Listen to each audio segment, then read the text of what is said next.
Há um ano da campanha eleitoral, o que a história da nova república nos ensina sobre essa relação entre a aprovação de um presidente e as suas chances de se reeleger? Porque, gente, deixa eu contar uma coisa para vocês, tá?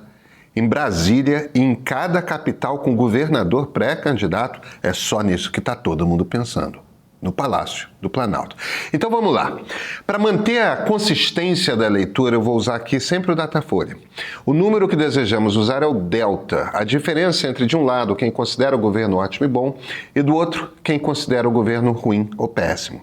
Em junho de 1997, o delta do presidente Fernando Henrique Cardoso era de mais 23 pontos percentuais. Foi reeleito no primeiro turno em 1998. Ele teve, sozinho, mais voto do que a soma de todos os seus adversários. Nunca mais se repetiu. Em julho de 2005, o presidente Lula teve um delta de mais 12 pontos.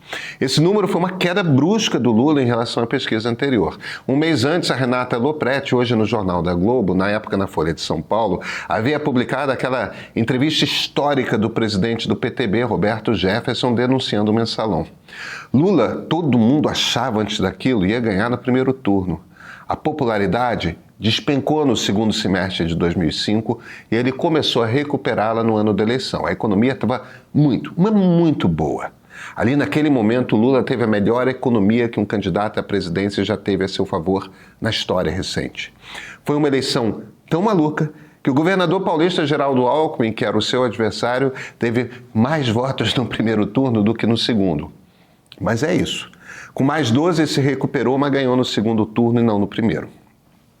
Dilma Rousseff, em agosto de 2013, teve um delta de mais 14. Diferentemente de Lula, Dilma estava com uma economia ruim, ficando pior. A gente estava no meio das jornadas de junho, aquelas grandes passeatas de 2013, e sua popularidade foi se arrastando numa lentíssima estabilidade com tendência de queda. Se reelegeu, olha, com uma margem bem curta. Aí teve Jair Bolsonaro, Datafolha de julho de 2021, único delta negativo da série, menos 27 pontos percentuais.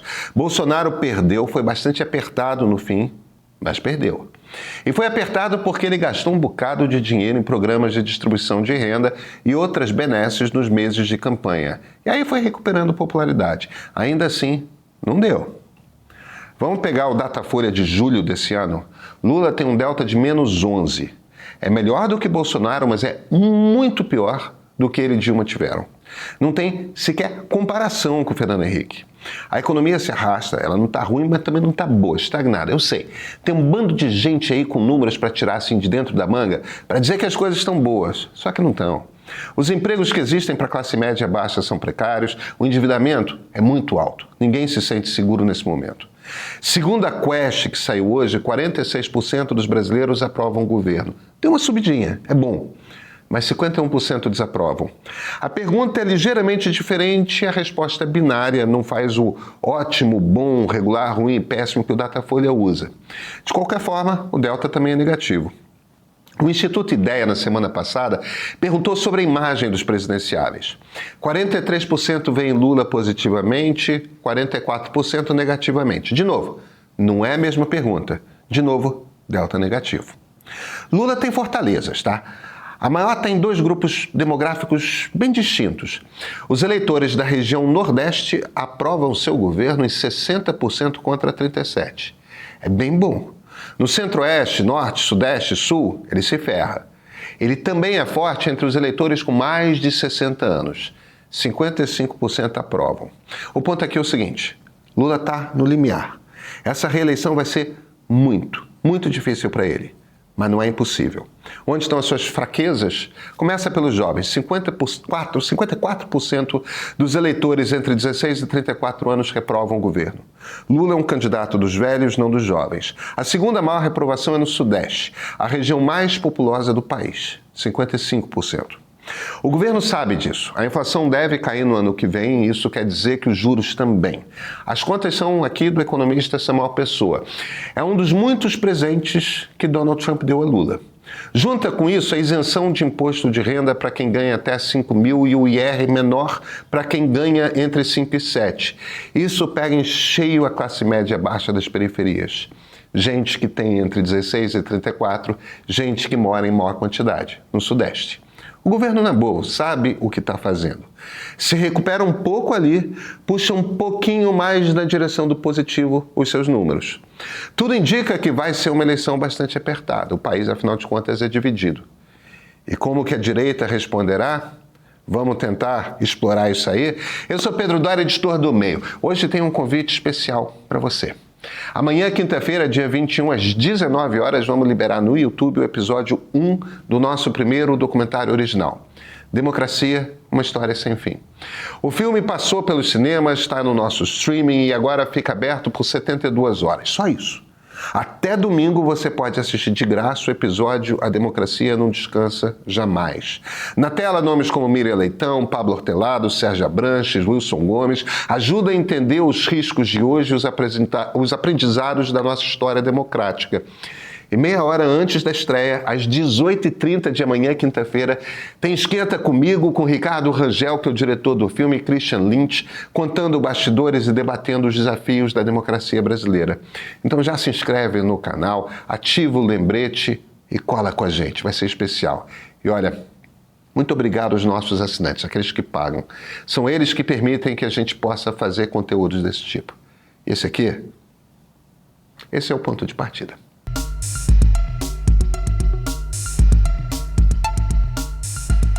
A maior fraqueza da direita é Jair Bolsonaro. IPESP, final de julho, 54% dos brasileiros consideram que as medidas cautelares contra o ex-presidente foram leves ou adequadas. Datafolha, também final de julho, 61% não votariam em quem prometer anistia para ele. Quest, que saiu hoje cedo, só 28% consideram que Bolsonaro e seus aliados estão fazendo o mais certo nesse embate do Brasil contra o governo Trump. Bolsonaro é um peso para a direita. Curiosamente, o candidato da direita mais forte é o governador Tarcísio de Freitas. É o que chega mais perto de ganhar de Lula no segundo turno. Depois de Bolsonaro, é o governador de São Paulo que está em segundo na lista de quem é reconhecido como líder da direita pelo mesmo IPESP. É quem tem a imagem mais positiva entre todos os nomes da direita, 42% medido pela IDEA. Vocês lembram, já mencionei, né? Lula tem imagem 43% positiva e 44% negativa. Tarcísio quase igual na imagem positiva, 42%, mas a negativa, 28%. Olha, o Planalto pode estar no futuro de Tarcísio de Freitas, tá? O problema é o que ele precisa fazer. Precisa se afastar de Bolsonaro. O problema é o que ele acha que precisa fazer. Ele acha que precisa se aproximar de Bolsonaro. Olha, eu nunca vi num período eleitoral pesquisas tão difíceis de processar. Porque enquanto elas apontam uma ladeira muito íngreme para o Lula, também mostram que a reeleição não é impossível, só muito difícil. E em grande parte a reeleição não é impossível por causa da direita. A direita está muito e profundamente dividida. 1/3 é bolsonarista roxa, 2/3 querem distância. Como é que faz?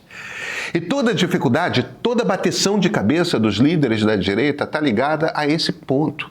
Datafolha, 67% dos brasileiros querem que Bolsonaro suma do mapa. Tem uns 20 pontos percentuais aí nesses 67 que são uma turma de eleitores de direita. Como é que você acena para Bolsonaro deixando feliz aquele 1/3 da direita, renegando Bolsonaro para atender os 2/3 que querem outro caminho? Principalmente se o candidato for Tarcísio, o mais próximo de Bolsonaro dentre os que não têm sobrenome Bolsonaro.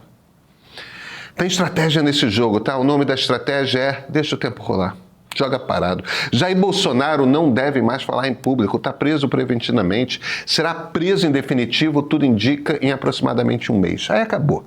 Some. Donald Trump vai fazer alguma coisa na Venezuela esses dias?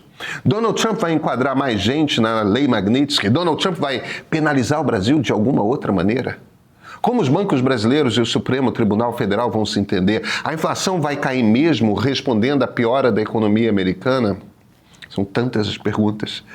O momento é de jogar parado, lendo cada pesquisa atentamente, enquanto o governo bota as suas cartas na mesa. Todos os governadores têm até abril para decidirem se vão se descompatibilizar ou não.